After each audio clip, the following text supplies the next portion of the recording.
자, 이재명 후보가 어제 저녁에는 한 방송 인터뷰에 출연을 했는데요. 이 자리에서 윤석열 후보 측이 검토 중인 것으로 알려진 대장동 의혹에 한정된 토론회에 대해서 질문을 받았습니다.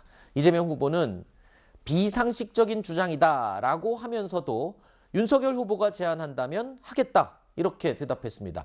최근에 지지율 상승세에 분위기가 좋기 때문에 글쎄요, 뭐 마다할 이유가 없겠죠. 이재명 후보 입장에서는. 예, 뭐 자신감을 보이는 것도 있고 또한 본인이 그 말의 그 전달력이라든가 이런 거에 대한 자신감이라 보입니다. 그리고 또 하나가 이제 아무리 대장동의 한정한 토론이더라도 네. 공방을 주고받다 보면은 주제에서 벗어난 질문이나 그렇겠죠. 말도 나올 수가 있기 때문에 어떻게든 이제 토론회를 만들려고 하는 그런 제안으로 뭐 전략이랄까요? 전술로 보입니다. 그런데 이게 이제 대장동이 그 몇 달 전이다 보니까 국민들께서 또 많이 잊어버렸어요. 네. 여기서 이재명 후보가 어떻게 관여됐을지 그 의혹에 대해서도 많이 특히 이제 돈 문제가 많이 걸려 있는데 네. 그런 것도 잊어진 상황도 있는데 또 하나는 이제 그런 면에서는 그 윤석열 후보가 준비를 잘 해서 이런 토론회를 한다면 얻는 것이 많을 수도 있어요. 근데 문제는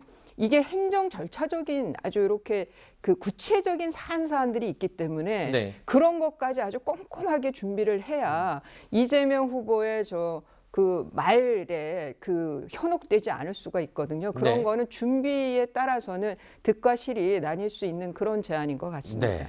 그런 의미에서 대장동 개발 사업 특혜 의혹 수사 소식으로 계속 이어가 보겠습니다.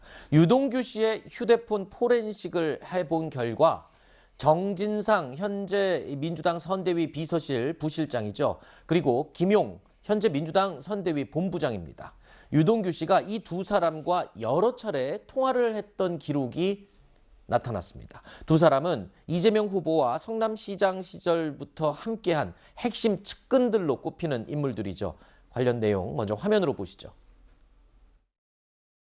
경기도청에 좌진상 우동규라는 말이 많이 돌아다니고 있습니다. 지사님 이 말씀 들어보셨습니까? 제가 정말 가까이 하는 참모는 동규 이렇게 표현되는 사람은 아닙니다. 미안하지만. 네, 대장동이라든지 백현동 개발 관련해서 정진상 씨가 계속해서 지사님 밑에 정책실장으로 사인을 했습니다. 이분은 측근이라고 말씀하신 적 있으시죠? 아 그럼요. 여기서 이분은 예. 세간의 소위 이재명 패밀리라는 사진이죠. 이재명 전 시장이 2016년 시장을 했는데 2009년도 사진입니다. 그 분당의 공동주택 리모델링 세미나 사진이죠. 자, 왼쪽 세 번째부터 보면은 구속된 유동규, 그 다음에 이재명 전 시장, 그리고 김용 전 경기도 대변인 현 이재명 캠프 총괄 부본부장이죠. 자, 한국일보 보도 내용에 따르면요. 유동규 전 본부장은 9월 14일에 휴대폰을 개통을 했고 29일에 검찰에 압수당합니다. 그 기간 동안에 200여 차례의 통화가 이루어졌는데 유동규 전 본부장의 새 휴대폰에는 이재명 후보의 측근인 정진상 전 실장과 김용 전 대변인, 자, 이 두 사람을 포함한 30여 명의 연락처만 저장돼 있었던 것으로 알려지고 있습니다. 정진상 씨 같은 경우에는 이재명 후보가 아까 영상에서도 보셨지만 직접 측근이라고 이야기를 했던 만큼 지금 지지율 상승세를 타고 있는 이재명 후보에게 다시 대장동 이슈가 언급되면서 그렇게 좋은 영향을 끼칠 것 같지는 않아요. 지금 이 수사 상황이요. 글쎄요, 이게 뭐 어느 정도 영향을 미칠지는 좀 알기 쉽지는 않다고 생각되고요. 네. 대장동 이슈에 대한 국민적 피로감이 많기 때문에 이것만 가지고 뭔가 이슈가 폭발적으로 작용해서 이재명 후보한테 불리하다 이렇게 단정하기는 좀 어려울 것 같아요. 네. 물론 이제 말씀하셨던 것처럼 휴대전화번호 압수수색하기 전에 보름 전쯤에 새 휴대폰 마련하고 그중에 필요한 사람 30명 정도만 추려가지고 연락처를 넣어놨다. 그럼 도대체 왜 그랬을까 이런 궁금증이 생길 수 있잖아요.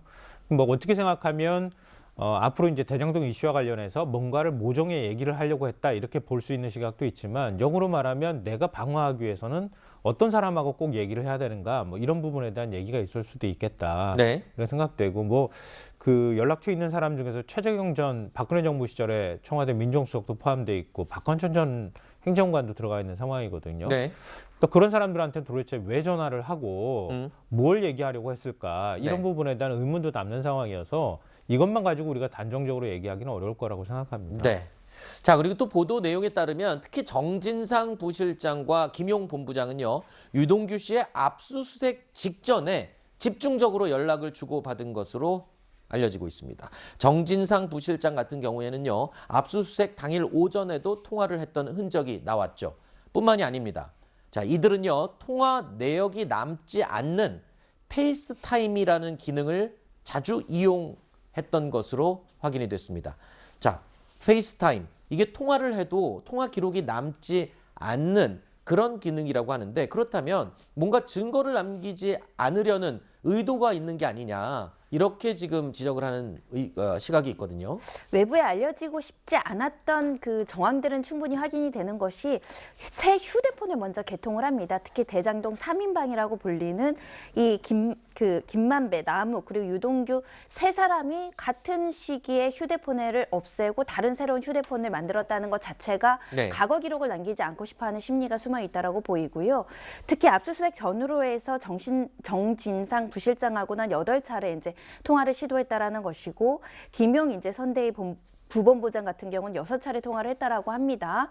그 과정에서 어떤 대화가 있었는지 자체는 이제 확인되지 않지만 위급한 사항에 이렇게 급박하게 전화를 해서 해야 될 이야기가 무엇일까라는 어떤 의심은 충분히 당연한 상황이라고 보이고요. 이에 대해서 이제 김영선대 부본부장은 의혹 사실 확인을 위해서 했을 네. 뿐이다 이렇게 주장하고 있고, 이렇게 통화 기록이라든가 횟수까지 정확하게 나오는 것은 수사기관이 수사 기밀을 유출한 거 아니냐 이런 논란까지 제기된 상황이기 때문에 좀 더 지켜봐야 되지만 네. 일반 국민들의 시각에서는 뭔가 뚜렷하게 어떤 상황에 대해서 구체적으로 설명을 하지 않고 네. 자꾸 숨기거나 은폐하는 정황들이 혹시 입맞추기 한 거 아니냐 이런 시각이 네. 있을 수 있기 때문에 좀 수사 결과 철저하게 이루어져야 되고 결과도 국민들이 납득할 수준으로 나와야 될 것 같습니다. 자, 정진상 부실장 같은 경우는요, 이번 주 안에 검찰의 대면 조사가 이루어질 예정이라고 하는데, 앞서 몇 차례 소환 조사가 무산이 됐었다는 보도가 있었습니다. 이번에는 조사를